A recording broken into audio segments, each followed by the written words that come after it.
I am a top global medical professor who has developed countless new drugs. I possess fame and fortune, with mansions, luxury cars, and enough savings to last for generations.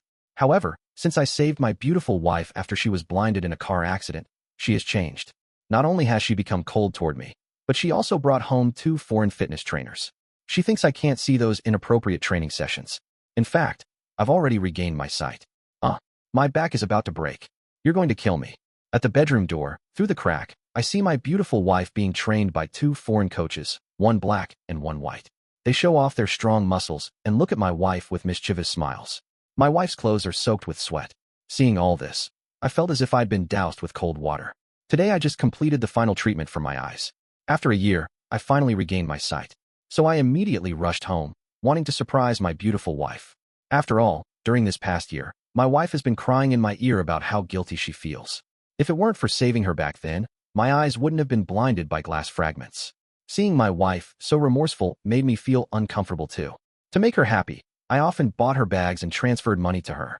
Until a month ago, my wife brought home 2 foreign fitness trainers from somewhere, Black Danny and White Mike. She said it was for body detoxification and sculpting a beautiful figure. I didn't think much of it, so I agreed. But I never expected that on the first day my vision was restored, I would witness such an unseemly side of her. Are your legs weak? Danny gripped my wife's waist, shaking it, while Mike pulled at my wife's legs, continuously conducting stretching exercises. It hurts. Stop pulling, please stop. You can't hold on already? How will you build a good figure? Mike scolded. The 2 of them trained his wife in various positions, until she collapsed on the ground. Only then did she speak while gasping for breath. Did you bring the poison? I can't stand that blind man for another day. A blind man, and he still has the nerve to continue being my husband? I feel sick just looking at him. Mike put on his shirt. I brought everything.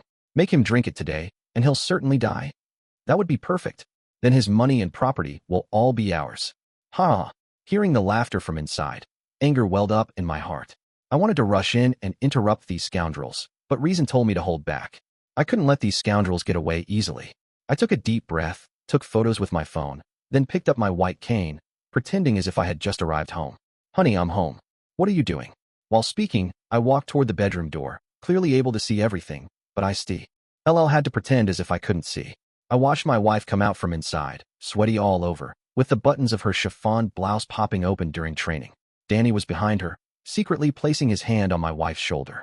And Mike was even more blatantly holding my wife's hand. The 3 of them acted as if no one else was around. My eyes appeared vacant, yet I saw everything clearly. Wife, what's that sound? I deliberately asked. My wife panicked for a moment, then quickly smiled and said, Nothing, husband. There, helping me train. No wonder.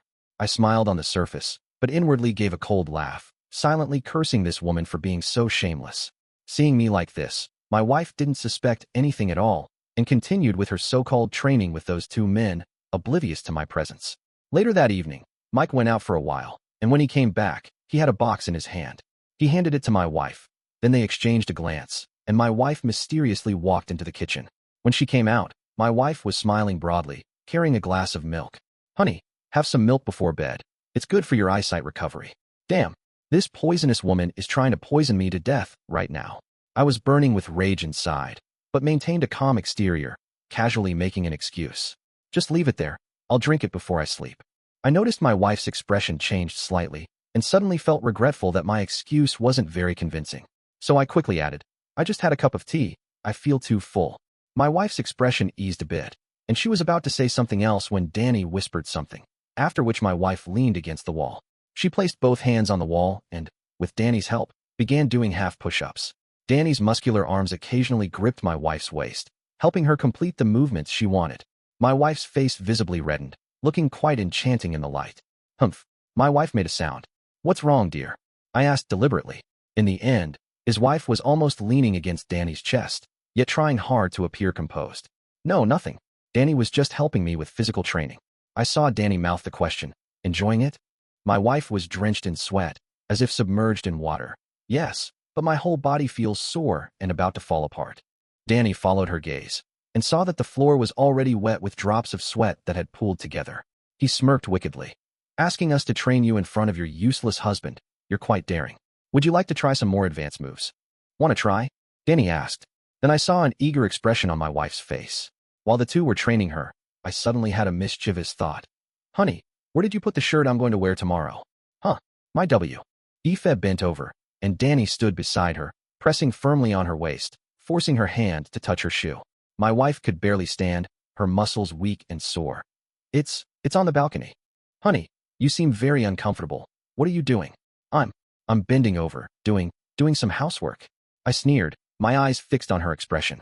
Just remembered that the nightgown she was wearing was a wedding anniversary gift I bought for her. But now, she was being ambiguous with the trainer right under my nose. I secretly turned on my phone camera, recorded their video, and carefully saved it. Just then, Mike suddenly walked in, giving me a cold glance. Haven't you drunk the milk yet? I didn't speak, pretending to have the demeanor from before I lost my sight. Reminded by Mike, my wife, who had been absorbed, suddenly came to her senses, stared at me, and then I was startled by her deep gaze. Honey, it's time to take your medicine. I paused, saying as if casually. Honey, I remember the insurance is about to expire this year. I think I can increase my coverage this year. As soon as I said this, I immediately noticed my wife and the two foreign coaches light up with excitement. I glanced sideways, striking while the iron was hot. Go find the insurance policy. Upon hearing my words, my wife excitedly stole a kiss from Danny, then quickly found the policy and handed it to me, full of anticipation. I could feel that, from the corner, Mike's eyes lingered on me for quite a while before finally looking away. I didn't say much, but my wife plopped down beside me, her clothes hanging loosely. I felt nothing but disgust. Honey, my wife said in a coquettish tone. Can you change the beneficiary to my name? We've been married for so many years. Do you still doubt my sincerity? The corner of my mouth curved slightly. Sure. She watched as I sent the beneficiary change information to the insurance manager. Not just my wife, but Mike and Danny also displayed happy expressions, even forgetting to urge me to drink the milk. Taking advantage of everyone's excitement, I made an excuse to go upstairs to the bedroom, pretending to drink milk on the second floor, then casually walked into the kitchen and poured a glass of water for my wife. After bringing it upstairs, my wife clearly couldn't be bothered to look at me, instead staring intently at her phone. I knew she was calculating her benefits after my death. When she saw me come in, her pretty face became even more animated and beautiful, though that eager smile made me nauseous. Honey, I've confirmed that your electronic signature will work too. Such high efficiency even this late. That's my wife for you. I said deliberately. Seeing me say this, my wife lowered her guard even more, urging me, without reservation, to sign quickly. I didn't hesitate either, signing promptly, and finally handed her the glass of warm water. Wife, thank you for taking care of me during these days while I've been injured. It's all for our family. Having received the signature, my wife was overjoyed and paid no attention to anything else, lifting the water glass and taking 2 big gulps before excitedly heading downstairs. It seemed she was going to report the good news to her so-called foreign coach. When she reached the door, her footsteps paused, and she suddenly asked, By the way, did you finish the milk? I smiled slightly. Of course I finished it, not a drop left. My wife wasn't afraid of me noticing anything unusual and excitedly ran downstairs. When I went down again, I once more witnessed a visually shocking scene. Danny was smirking, pulling my wife's arm and stretching it. And Mike wasn't letting my wife stay idle either, holding her chin, helping her extend her neck. My wife was being handled by others right in front of me, and I should have been furious, but thinking about my plan, my mood was much more pleasant. Keep at it. I thought to myself, you despicable people will go to hell sooner or later.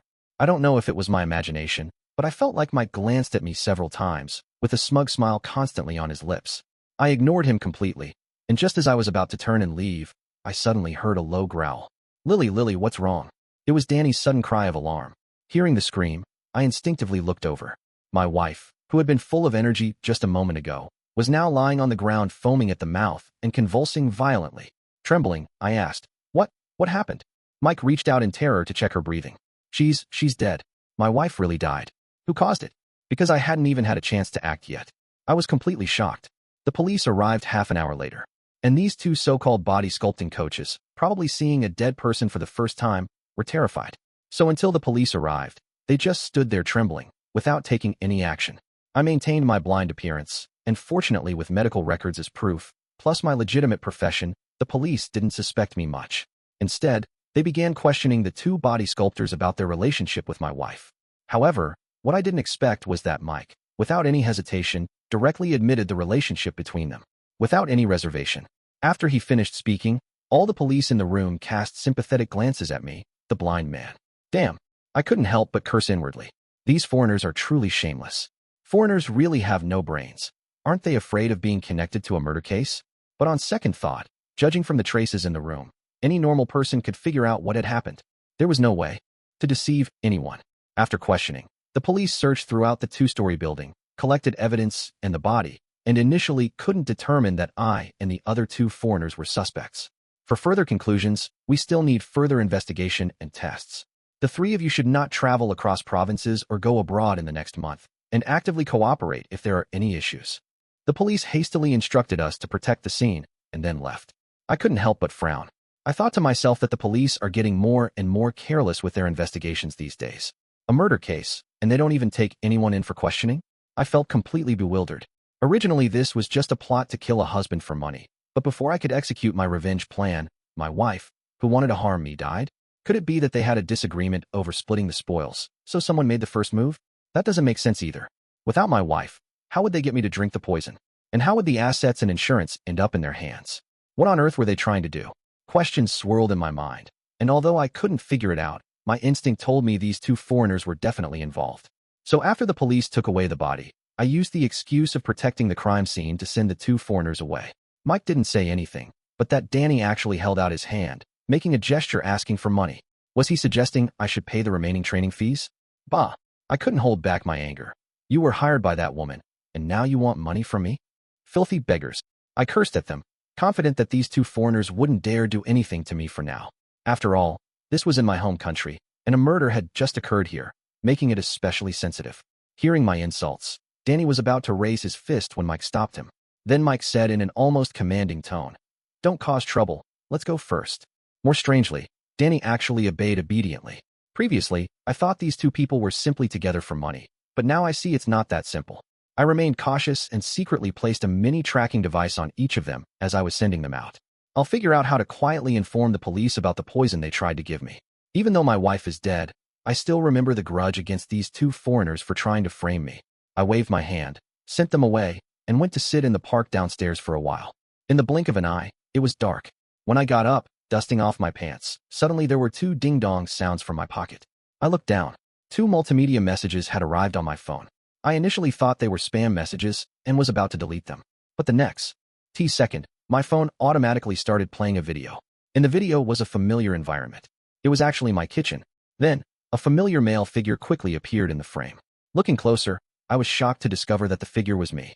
I was dumbfounded. In the video, I poured a glass of water in the kitchen, and then took a capsule from my shirt pocket and dropped it into the glass. The scene changed, and I could see myself carrying the glass into the bedroom, handing it to my wife. This video was enough to make me the direct murderer of my wife. I stood there in shock. Looking further down, I saw a line of small red text at the bottom of the video. Meet at Nanshan Park at 9 tonight, or face the consequences. This is completely bewildering.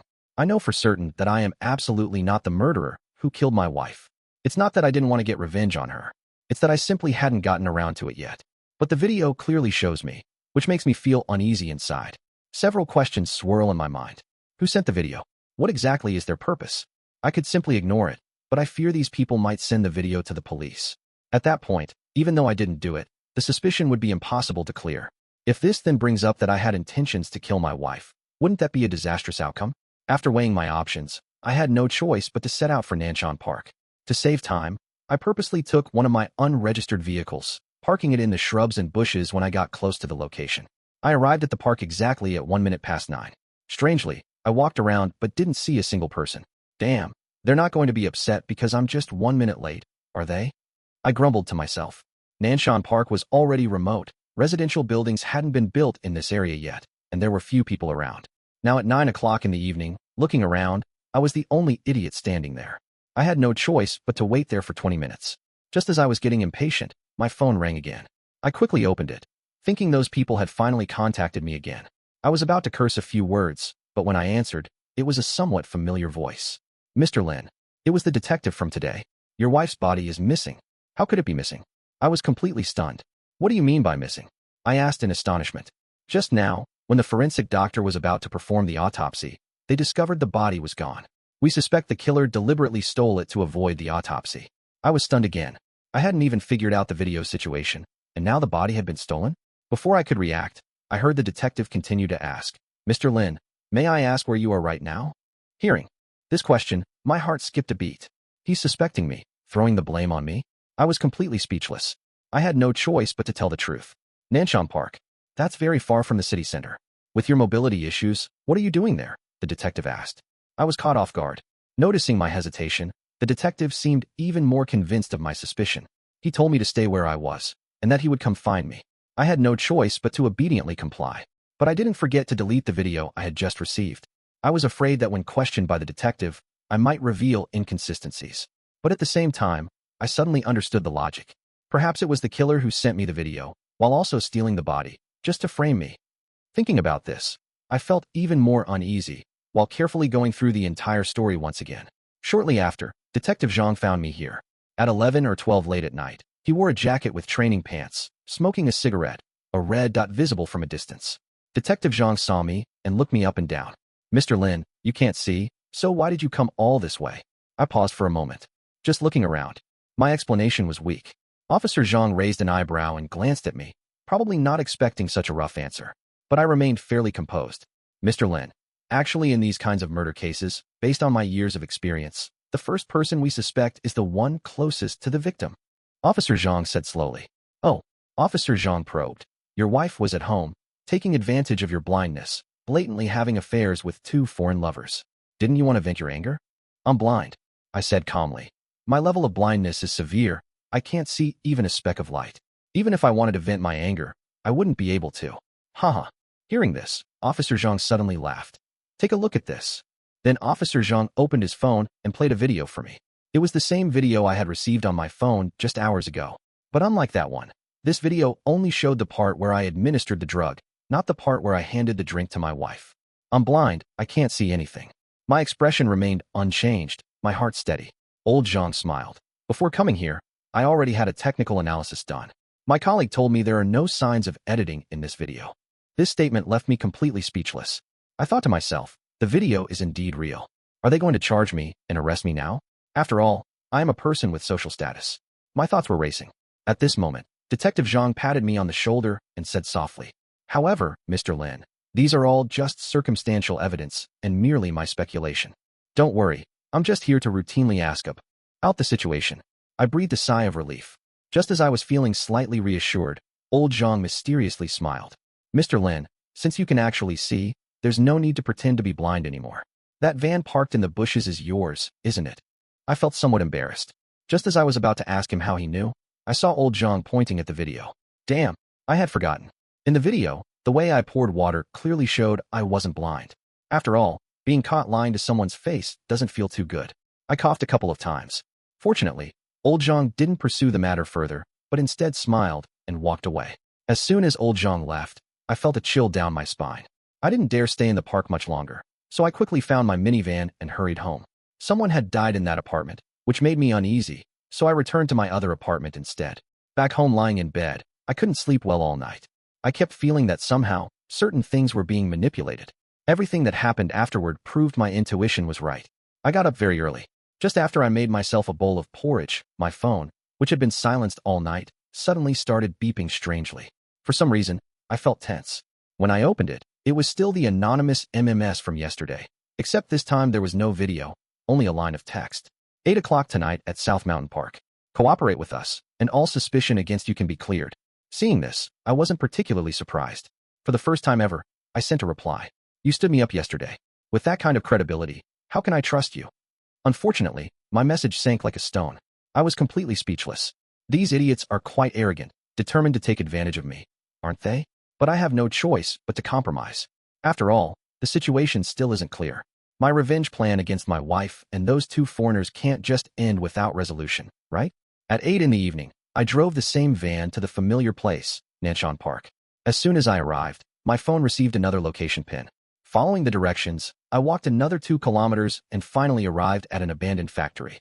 Upon entering, my first reaction was, at least they didn't stand me up this time. The factory was large, and at a glance, I saw 3 or 4 people sitting on discarded tires. Among them was a familiar face. It was Mike, that foreigner. I narrowed my eyes. However, this wasn't what surprised me the most. What shocked me even more was a man and a woman slowly walking out from behind the dilapidated wall. It was actually Danny and my wife. My supposedly dead wife. She wasn't dead after all. My pupils dilated in shock. She was actually still alive. To my utter shock, she walked up to me looking live and vigorous, even waving her hand at me. Is she becoming a zombie in broad daylight? I instinctively stepped back. Then it dawned on me. This was probably a fake death conspiracy from start to finish. I gritted my teeth. I saw my wife and Danny arm in arm. Danny was shirtless, while my wife wore sexy shorts revealing her pair of fair long legs. I laughed coldly inside. This shameless woman must be head over heels in love with Danny. Hello. Danny enthusiastically greeted me. Professor Lin, we finally meet again. I completely ignored these two despicable people and coldly asked, what exactly do you want? Mike slowly stepped forward with a slight smile. Mr. Lin, it's very simple. We know you're an internationally renowned medical professor with many crucial experimental data records that only you possess. Our mission here is also simple. Hand over the top secret experimental data, and we'll help clear your name, so you won't be disgraced. How about it? I laughed coldly. So, murder for money was minor, and stealing the experimental data was your real purpose? Mr. Lin, you misunderstand. We don't lack money, and never intended to murder for profit, nor did we want to frame you. Mike smiled and said, we only want the experimental data. Upon hearing this, my wife's expression instantly showed discomfort. Among everyone present, she was the only person of Asian descent, and she was the only one with thoughts of murder for profit. She tried to hide behind Danny, though Danny didn't seem to value her much, unlike his usual habit of indulging his wife at home. Now their positions were reversed, with Danny appearing arrogant instead. I sneered, understanding the whole story in my heart. It seemed this woman was unsatisfied being married to me and coveted my wealth, just as these calculating foreigners had their eyes on me. So that's why all this drama happened. When all is said and done, I have only myself to blame. It's all my fault for being soft-hearted back then, actually saving such a worthless woman. I truly regret it more and more as I think about it. Mr. Lin, what do you think? Mike pressed. My expression was nothing but mockery. If I give it to you, would the country really let me go? This made Mike smile even more brightly. Mr. Lin, if you have concerns in this area, we can help you forge a new identity to leave the country. That way, you can naturally serve our country. So this was these foreigners' true purpose. Going around in such a big circle, they were willing to let me take the blame for a capital crime domestically, just to cut off all my escape routes. I sneered repeatedly. Fine. After what you've done, I might as well stay abroad anyway. If you wanted the data, you could have just said so. No need for all this trouble. But I have one condition. We'll definitely fulfill it. Ike smiled and said, please tell us what it is. Whether fame or position, I can make the decision. I shook my head, my cold gaze falling on my scantily dressed wife standing to the side. I want her to kneel and kowtow. Of course that's possible. Mike didn't hesitate at all. A smile played at the corner of my lips. Looking at my wife again, as soon as she heard what I said, she immediately turned her head away, throwing a prima donna tantrum. But these foreigners weren't going to indulge her at all. Even Danny, whom she treasured so much, raised his hand and slapped her. We don't want to offend Mr. Lin because of you, Mike said coldly. This woman is pathetically submissive. Originally, I held her in the palm of my hand, but she didn't care, insisting on being Danny's lapdog. Now look what happened. She found Danny who beats her daily, and she's become docile. In the end, my wife had no choice but to comply, covering her red and swollen face with one hand while fixing me with a hateful stare. You worthless piece of trash, was this really necessary? I just wanted some money. Are you really such a man that you have to hold such a grudge? Listen to that. This is the logic of a self-entitled princess. After hearing this, I immediately laughed, then said contemptuously, kowtow. You must kowtow until I'm satisfied. After saying this, my wife reluctantly, with Mike's signal, Danny rushed forward to press down the woman's head, forcefully making her kowtow to the ground. Thud, thud. After about a dozen kowtows, I finally nodded with satisfaction. The woman's forehead was crimson red, covered in blood. I consider myself a decent person, and seeing the woman injured, I still had some gentlemanly manner, so I walked forward and tossed her a bottle of external wound medicine. Apply this, otherwise I won't be responsible if your face is scarred. The woman glared at me resentfully, but still took it. Mike, witnessing this scene, clapped his hands. All right, Mr. Lin, the little show is over. Now let's talk about the real business. He said, we have equipment here, you can transfer directly. Since things had come to this point, I couldn't really say anything more. Moreover, these people clearly weren't giving me any options.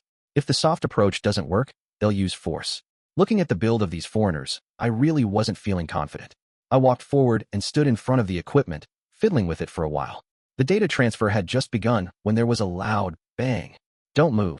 Hands up. Before the words were finished, a large group of national security police emerged from all directions. Nobody moved. Seeing Mike and Danny's panicked expressions, I wasn't surprised at all. Foreigners, you think you have the skills to pull off something big. You didn't even know I placed a crow tracking device on you. I spoke mockingly. These fools really thought that with their little tricks, they could do whatever they wanted on our soil. They should know that the government's control over certain special experimental data is extremely strict. Only an idiot would cooperate with them. As he was leaving, Mike glared at me viciously. Mr. Lin, you've chosen the hard way instead of the easy way. The organization won't let you off. Before he could finish speaking, he was pushed into the police car by national security officers, along with his wife. They caught everyone in one sweep. Seeing that the situation wasn't good, my wife immediately changed her tune, looking at me pitifully. Husband, I love you. I was working undercover. Please forgive me. I know you love me. Looking at that beautiful tear-stained face, I smiled brightly. Wife, of course I love you. Look at how badly your face is injured. Did you apply the medicine I gave you earlier? I asked her. She nodded desperately. I smiled with satisfaction. Keep applying it. Keep applying it. This is good medicine indeed. Wife, just wait a little longer. I will definitely get you out of here. After saying this, I watched as she was taken away by the police. Actually, the National Security Police had been monitoring these foreigners for a while. When they learned that this group was after my experimental data, they became even more vigilant. And I, having figured this out, wasn't worried at all. This farce was finally over. After coordinating with the police, I returned home feeling completely relieved. I took a good shower, then slept soundly until dawn. Just as I was about to forget everything like it was all a dream, I suddenly received a call from Officer Zhang. They told me news that wasn't very surprising. My wife had finally died during the investigation. After hearing this, I didn't have much of a reaction, but instead took the initiative to ask, Officer Zhang, she's dead. What does that have to do with me? Do you have time to meet today? Zhang asked after a moment of silence. Officer Zhang was a decent person, and I was willing to chat with him. So I didn't decline, got myself ready and drove out. During this time, I had legitimately restored my eyesight. We arranged to meet at a small bar. Men, you know, we enjoy this kind of thing. When I arrived, Officer Zhang had already ordered grilled skewers and beer. My salary is limited. I can't afford anything fancy. Having some skewers and beer shouldn't be a problem for Professor Lin, right? I waved my hand, indicating it was fine. And so, with each of us having a glass and a skewer, men tend to develop a connection as they drink. In the end, the topic returned to where it began. That woman died. You must be quite happy about it, old Zhang asked. I smiled. Ed and asked in return, if someone puts a green hat on you and tries to get you killed, would you be happy if such a wife died? Old Zhang didn't say anything, just smiled. We clinked our glasses together. Old Zhang downed his drink and slowly said, what you say is true. She deserved to die. But what's strange is that they didn't find any traces of drugs in her body. Her health was good, no medical history. It's like she just suddenly died. In other words, it's possible that our current methods aren't able to detect the drug. I shook my head. I don't really understand what you're saying. Old Zhang smiled, then took out his phone from his pocket and showed me a video clip. It was a complete recording of me making my wife kneel in the abandoned factory. It was from a national security recording device. Professor Lin, I'm an uneducated rough person, but I have very rich experience. Let me boldly make a guess. Perhaps this undetectable poison wasn't caused by a single drug, but rather two toxic substances mixed together. It's possible the first drug was placed in the glass cup. Old Zhang narrowed his eyes. And the second one is a topical medication that enters the body through the skin. The killer was afraid she wouldn't apply it, so deliberately mentioned disfigurement. And since women care about their appearance, she would certainly use the medicine. Until the very end, before she was taken into the car, the killer was confirming whether she had applied the medicine. After receiving a positive answer, the killer was relieved. This way, the killer could commit the crime remotely and also established an alibi. At this point, old Zhang gave me a meaningful look, then smiled and asked me, does Professor Lin think my reasoning makes sense? I don't understand these things, I said. Old Zhang smiled again. How could a high IQ person like Professor Lin not understand? This is a rideshare murder, a plot within a plot. How could an ordinary person think of such a thing? Using the police to create a false timeline, appearing to be the victim on the surface while actually orchestrating everything. This killer is extraordinary. Old Zhang's words were clearly directed at me, but I didn't speak, nor did I panic. I just calmly smiled. Old Zhang, you certainly have a vivid imagination, but don't you need evidence? If you have evidence, just make an arrest. Exactly. If there's evidence, just arrest the person. Why put on a show in front of me? Old Zhang paused, shaking his head. This case isn't my responsibility. I'm just speculating. Hearing this, I smiled. I knew this was Old Zhang's way of reassuring me that he wouldn't tell anyone. We drank for half the night, and Old Zhang only tested me with a few probing questions. but I have to admit his professional abilities are truly impressive. He's right. His judgment isn't wrong at all. It was I who killed that woman. I took advantage of the conflicting properties of two drugs. Just as Detective Old John guessed, I put the first capsule in her water glass. The second time was the wound medication I gave her. I deliberately made her hit her head and ruin her appearance, then handed her a bottle of wound medication. This way, the two drugs produced toxins in her body, silently taking her life, and completely undetected. Thus, I made my enemy die at the hands of the police. I fear that in this world, except for this experienced old detective who dared to speculate, no one else could discover my secret. Even if they discovered it, it doesn't matter. Without evidence, they still can't do anything to me. But after this incident, I became more cautious. After returning, I immediately arranged for asset trusts, and 1 month later, I chose to settle in Singapore. Here my story ends, but my talent has